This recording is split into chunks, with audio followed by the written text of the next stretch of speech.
Let your patriotic values guide how you invest your money and save for your future. With Monorail's Patriot Portfolio, your investment dollars get out of globalist corporations and into companies that support Christian and American values. Monorail is perfect for anyone who wants to learn how to invest their money like a pro, or a conscious-minded investor that wants to put their money where their values are. Open an account today at monorail.com/Kirk. That's monorail.com/Kirk.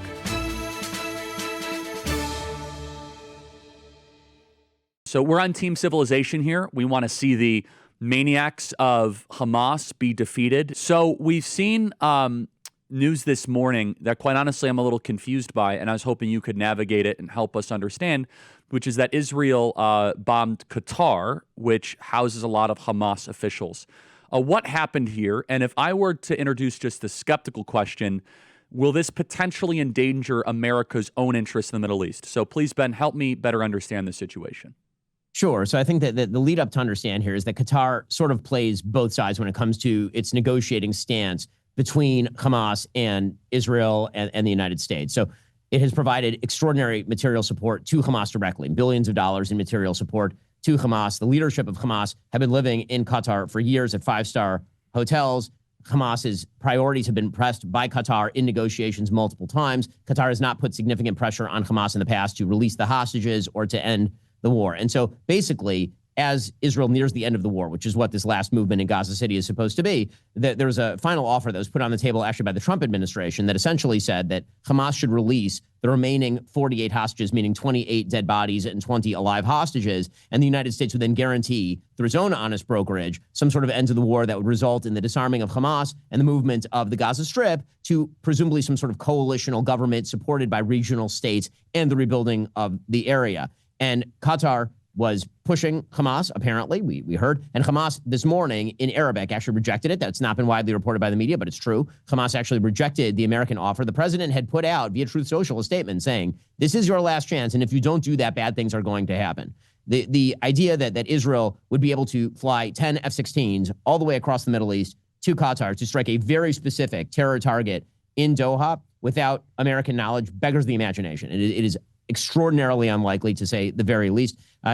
Honestly, it would not be wildly improbable if Qatar knew that was coming as well. And so Israel struck at the top level of the remaining Hamas in Qatar in an attempt to basically change the negotiating status. So the basic idea here is if you will not negotiate, if you refuse to get to the end of this war, well, then maybe we'll find somebody who can. Or maybe the idea is that you're safe nowhere until this war ends.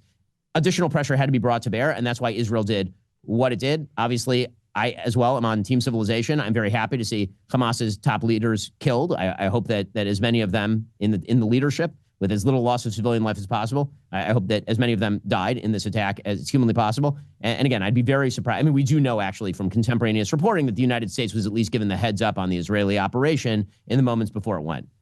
I just spent time in Japan, and one of the things that kind of looms over Japan is that Japan, they engaged in an unconditional surrender. That they said, we're done. And they laid down their arms, obviously, after the 2 atomic bombs. Very controversial. People have mixed opinions on it. I certainly do. But that it is unconditional surrender. Is that what Israel is aiming for here? I suppose that is a question that I get a lot on campus. What does success look like? Because I think we could all agree a long war is not good for Israel. A long, drawn-out war. And we're coming towards 2 years in about a month. So it's been about 23 months. So what does ultimate success look like in the Gaza Strip? So my main critique of the Netanyahu administration in Israel and the Netanyahu government is they didn't move faster. I think this should have been a much more accelerated process. Israel set out at the beginning of this war with 2 goals, as articulated by the Israeli government.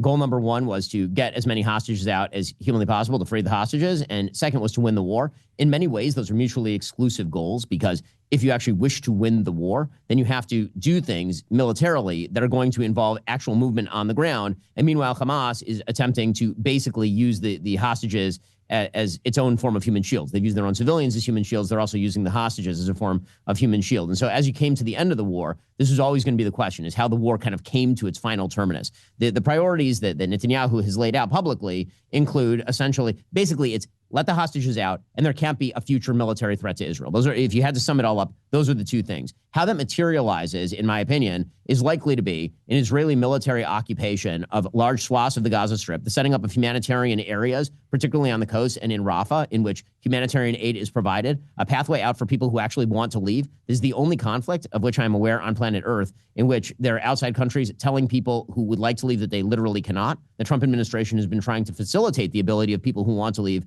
to do so, and has also been trying to facilitate the entry of not only humanitarian aid, but investment into the areas that have been cleared of terrorists. And then you can see some sort of Hamas-free rebuilding. That would be the goal of the end of the war. Now, my understanding is that the sort of last untouched area of the Gaza Strip in terms of Israeli serious military operations is Gaza City. It's why there's been so much focus on Gaza City. Last I heard, Israel already controls something 40 to 50% of the territory in Gaza City. They've been warning people to get out for at least a couple of weeks now. Hamas has been stopping people at checkpoints and turning them back and shooting them if they don't stay in the city to be used as human shields by Hamas. So that's the current situation on the ground.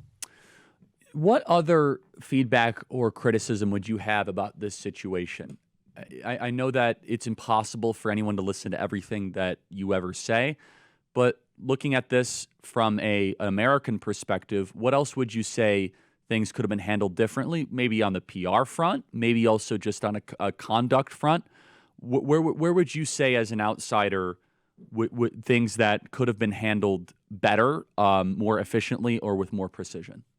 So number one, there's no such thing as a perfect war. So obviously in any war, there are going to be things that happen that are ugly and that are terrible. And that is why war is a terrible thing. As far as a sort of operational front, again, I've spent an awful lot of time in Israel. I've watched tape of operations happening, drone operations. I've met with an enormous number of Israeli soldiers, young men and women, people who are 18, 19, 20 years old, who have had legitimately their limbs blown off going house to house in an area where they didn't have to. The charge that Israel has been indiscriminate in its use of force in the Gaza Strip is an absurdity on its face. Israel has complete air superiority over the Gaza Strip. If it wanted to level the place and turn it into a parking lot October 8th, it certainly had the military capacity to do so. It has not done that. Instead, it has sacrificed legitimately 1,000 of its own young men, particularly in these areas, and thousands more who are wounded for the rest of their lives, going house to house in an attempt to prevent all of that, and is currently shipping in 4,400 calories per day per person into the Gaza Strip, much of which is then stolen by Hamas. So that is not to say that any war is perfect. This war has been conducted in about as meticulous way as any urban war in history. Just because war is ugly doesn't mean that it's being fought wrongly. And I think that the main mistake that Israel has made is misunderstanding how public relations works, in the sense that they couldn't have presented this war in a better, kinder way that people would have loved. What they could have done is move faster. And the reality is that the American way of doing war is to win as fast as possible. And we don't like long, drawn-out occupations. We don't like long, drawn-out military operations. That's true in Iraq. It's true in Afghanistan. It's true in Ukraine. It's true in the Gaza Strip. And so the kind of things that we Americans like to see are, for example, the operations against Hezbollah that took about 3 weeks to 5 weeks, or the operation against Iran, which took about 12 days, right? Those are operations that any ally of the United States can sustain. Long operations like the one that Israel has been performing in the Gaza Strip are inherently very, very difficult from PR level. And I'm not sure, to be frank, that there is a way for Israel to, quote unquote, win the PR war in the middle of a very long war against an intransigent terrorist enemy that legitimately embeds itself in the most damaging places. A claim I receive often, and we're starting our campus tour tomorrow, is that Israel is committing genocide. How do you respond to that, Ben? There's literally no definition of genocide by which Israel is committing a genocide. Typically, a genocide involves the targeted killing of the vast majority of the population, or at least an attempt to do so. There has never been a genocide attempted in world history in which the food that was being shipped in was more than the daily caloric intake of the average American into the areas where you're supposedly attempting to genocide the population. The total population loss in the Gaza Strip thus far has been 3%. During the Holocaust, just to take a reference, it was 50%. During Rwanda, it was significantly higher than 3%. You don't issue leaflet warnings to people. You don't go house to house in a genocide in an attempt to reduce civilian casualties. I understand that people use genocide at this point to just mean thing I don't like. And I get that. I understand. Nobody likes war. Nobody wants war. Certainly not the Israelis, who are not at war on October 6th. The fact is that every Israeli family has to send their 18-year-old son or daughter off to the military with the possibility that they're going to get blown up in Gaza. That is not something that any Israeli wants, right, left, or center. The real question is whether the accusations are accurate. They certainly are not, again, by any stretch of the imagination. Ben Shapiro, author of Lions and Scavengers. We're going to get to that in a second. I have one or two other questions on Israel. I think it's very important for our audience to hear this, though, because there is an incessant campaign. And one thing a friend said to me, interestingly, which is, okay, Charlie, we've pushed back against the media on COVID, on lockdowns, on Ukraine, on the border, so like maybe we should also ask a question: is the media totally presenting the truth when it comes to Israel? Just a question, that maybe we shouldn't believe everything the media says, because I know I've been conditioned to ask a lot more critical questions over the last couple of years. So Ben, some people would accuse Israel of wanting to ethnically cleanse. Some people in the Israeli government are saying, again, it's all over the place, right? You have opinions all over. In your opinion, what would a good outcome 5 years from now be, and how does one respond to the claims of ethnic cleansing? So ethnic cleansing, the idea, presumably, that population movement is equivalent to ethnic cleansing. I think ethnic cleansing is a term that's been fairly recently coined to describe population movement during war. And the reality is that's been ongoing for literally all of human history. The idea that Israel is, quote unquote, forcing people out of the Gaza Strip, that is not the stated policy of the Israeli government. The idea is if people want to leave, they can, but they're not being forced to leave. Again, moving people out of heavily urbanized areas that are honeycombed with terrorist booby traps pretty much everywhere is not the same thing as, quote unquote, ethnic cleansing. And I think that ethnic cleansing is very often used as sort of a softer form of the genocide attack. The idea being that Israel is trying to kill everyone, which of course is not true. As far as your earlier question about what we believe from the media, one of the things that I find kind of astonishing in some of the folks on the right who are highly critical of Israel is actually the lack of the lack of skepticism when it comes to legacy media. Legacy media are radically anti-Israel overall. The New York Times can certainly not be accused of being a pro-Israel outlet. It'd be very difficult to make the accusation that the Associated Press, which has worked hand in glove with Hamas for years, or Reuters, that these are wildly pro-Israel outlets. And yet, when it comes to the reporting, it seems to be sort of the opposite. Ben, so the Ben, perception the legacy media is like owned by the Jews. And I was going to say, Ben, come pro-Israel. on. You Jews own the media, Ben. So, I mean, come on. As you could tell by all the wonderful headlines you guys get. Well, I mean, dude, the accusation that we own the media has not prevented, the Daily Wire from employing people who radically disagree with me on all of these matters. I mean, I don't agree with Matt Walsh on foreign policy. Matt obviously is a major host over at Daily Wire, and that's just my shop. And I'm overtly pro-Israel. Right? I mean, I'm not making any bones about this. I'm a Jew and I'm a Zionist. I'm not going to pretend that to say otherwise would be absolutely silly. To suggest that some sort of atheistic Jewish person by birth who does not care about Judaism or Israel owning the New York Times means the New York Times is pro-Israel is to ignore literally every bit of coverage they have ever done for my entire lifetime. We're running out of time here, but just last question on this, Ben. I know this might be a tougher question, but Bibi said, quote, I didn't like how he said this, I'll be honest. You can't be MAGA if you're anti-Israel. I don't like it for a couple reasons. How did you analyze that statement from Bibi? I mean, and I think that there is the ungenerous way of interpreting that and then the generous way of interpreting that. So the ungenerous way is to suggest that you have to hold a particular position on every Israeli governmental activity in order to be MAGA. Which, of course, is not true. I mean, you can disagree from the right or from the left with Bibi's policies, and you can still be plenty MAGA. I think the idea that Bibi is putting out there is that if you are taking Hamas's side against Israel in a conflict, it is very difficult to align that with the stated positions of the Trump administration or what President Trump himself is doing right now. I certainly is true. You cannot look. I think you can have disagreements on Israel and still be MAGA. Obviously, you should be America first. But if you're pro-Hamas, you're something darker. And we shouldn't put up with that. Ben, tell us about your important new book.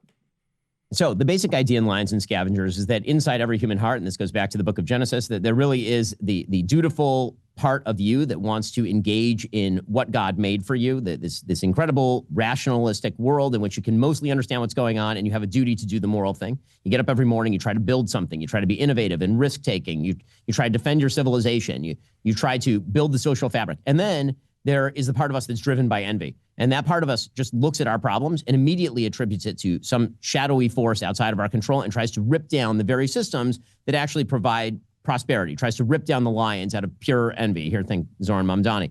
And that exists in all of us, but it exists civilizationally as well. And when you look at the sort of activities that were taking place on college campus last year, and you see the weird agglomeration of causes that all come together under varying banners. Sometimes it's hating President Trump over immigration. Sometimes it's on Israel. Sometimes it's on LGBT. But it's the same exact people all marching together. And you wonder to yourself, what do these people have in common? And the answer is pretty much nothing, except they really, really don't like our civilization and see the fundamental basis of our civilization as evil and wrong, and believe that it needs to be torn out by the root. This is, to take the most obvious example, Queers for Palestine. Right? Everybody's been puzzling over what the hell is that, right? Queers in Palestine get thrown off buildings. So what is it? The answer is that the radical LGBTQ group doesn't have much in common with the pro-Hamas group, except that both really, really hate the West and believe that the traditional values of our civilization need to be destroyed in order so that they can live more fulfilling lives in some way. What would you say is the missing component for those of us in the West to stand up against these forces? What would you say we're doing well and that we need to do more of? I mean, I think that what we lack, and I think we're starting to see a restoration of it, is the courage to actually stand up on our hind legs and say no. I think that good people tend to be introspective. We tend to think, okay, what did I do wrong? How do I fix that? And we tend to apologize when we do something wrong. Bad people tend to take an apology and then grind your face into the dust over it because they're not engaged in guilt cultures. They're engaged in what are called shame cultures, where the most important thing is not to be made to feel shame, and it is to shame others. And so I think that we, those of us who consider ourselves part of Western civilization, we need to recognize that a constant self-abnegation, a constant attempt to tear ourselves down out of a misguided sense of humility in the face of people who are happy to just destroy our civilization from without and within, that is a gigantic mistake. And it is totally fine to say to people who wish to destroy our civilization, no, your values suck and they don't belong here. Where does all this resentment come from? It comes from a wide variety of places, but it tends to come in general from a feeling of frustration and enervation. And so I think that you can get that from people who believe they have been marginalized. You can get that from people who believe they deserve more. You see it a lot, actually, with university students who seem to believe that they deserve a $250,000 salary for a gender studies degree because they've been taught that they ought to be getting more, and then they don't get it. And then they're angry at their parents for not having put them in a position to do that, and so they rebel against everything that they've been taught and everything they haven't been taught. I also think it comes from a bored population. Very often you have people who grew up without any sense of external threat, and they think that pretty much everything that's good in life is the baseline, that's just normal, and that you can tear away everything without the baseline falling away. That, of course, is just false. So some of it comes from ignorance. Some of it comes from envy. The reality is that gratitude as a characteristic of human beings has to be cultivated. It's something you have to teach your kids, gratitude. Envy is totally natural. Right? Envy is easy to do. You see it with small children, right? I have 4, and it's very easy to see kids envy each other and get on each other's case. Being grateful for what they have is a very difficult thing. You have to teach your kids to say thank you. You don't have to teach your kids to say no. Ben, thank you for your time, and thanks for going through all the questions on the very important topic today. Lions and Scavengers is the book. Thanks so much, Ben. Thanks, Charlie.